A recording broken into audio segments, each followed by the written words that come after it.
আপনি কি জানেন ইসলামের ইতিহাসে সর্বপ্রথম সমুদ্র যুদ্ধ হয়েছিল, যে যুদ্ধের নাম ছিল জালোয়াতের যুদ্ধ।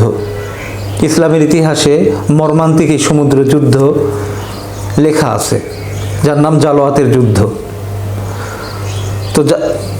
তো এই সমুদ্রে যুদ্ধ করা মুসলিম বাহিনী, যাদের মরুভূমিতেই তাদের জন্ম, তাদের প্রশিক্ষণ ছিল সামান্য ঘোড়া, তরোয়াল ইত্যাদি সামান্য মরুভূমিতে যেসব প্রশিক্ষণ হয় সেসব প্রশিক্ষণ। কিন্তু এই মুসলিম বাহিনী রোমান বাহিনীর দানবীয় জাহাজগুলোকে সমুদ্রের মাঝে পিষিয়ে দিয়েছিল, গুঁড়ো গুঁড়ো করে দিয়েছিল। আজ শুনব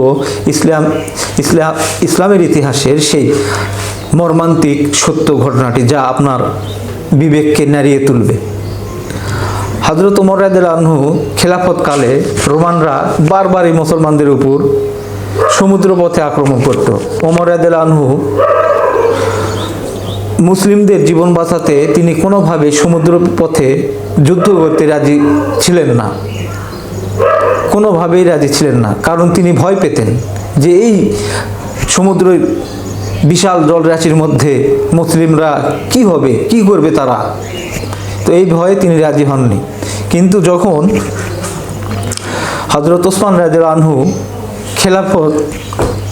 খেলাফতি দায়িত্ব পেলেন, খেলাফতি দায়িত্ব তিনি তাকে খেলাফতের প্রধান খলিফা বানানো হলো।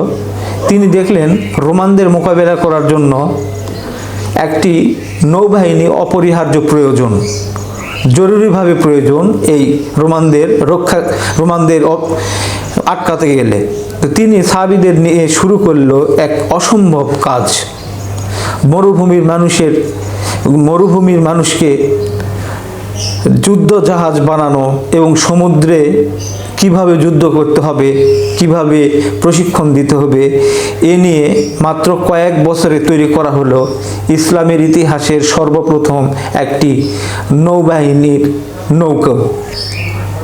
নৌকো তৈরি করা হয় এই সর্বপ্রথম ওমর রাদিয়াল্লাহু আনহুর এই সমুদ্র যুদ্ধ খেলাফতের এই সময়ে। তো লক্ষ লক্ষ রোমান এবং শত শত যুদ্ধ জাহাজ নিয়ে সমুদ্রে হাজির হলো রোমান বাহিনী। তখন সাহাবীরাও তাদের ছোট ছোট জাহাজ নিয়ে আল্লাহর নামে ঝাঁপিয়ে পড়ল রোমান বাহিনীদের উপর। সাগরের বুকে ভরা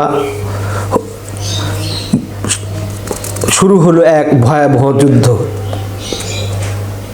যা ইতিহাসে জালোয়াতের যুদ্ধ নামে পরিচিত। আমি আগেও বলেছি, রোমানরা ভাবতেও পারেনি যে মরুভূমির মানুষেরা সামান্য ঘোড়ার তরোয়াল দেওয়া প্রশিক্ষণ দিয়ে আমাদের এভাবে পরাজিত করবে, আমরা নিশ্চিহ্ন হয়ে যাব। সুবহানাল্লাহ, আল্লাহর কি নিদারুণ ক্ষমতা! তারা রোমান বাহিনীদের আল্লাহর উপর ভরসা করে তাদেরকে জড়সড় বানিয়ে দিয়েছিলেন, তাদেরকে ছিটকে ফেলে দিয়েছিলেন, ধ্বংস করে দিয়েছিলেন। যদি গল্পটি ভালো লেগে থাকে অবশ্যই একটি লাইক, একটি কমেন্ট করে যাবেন। আসসালামু আলাইকুম।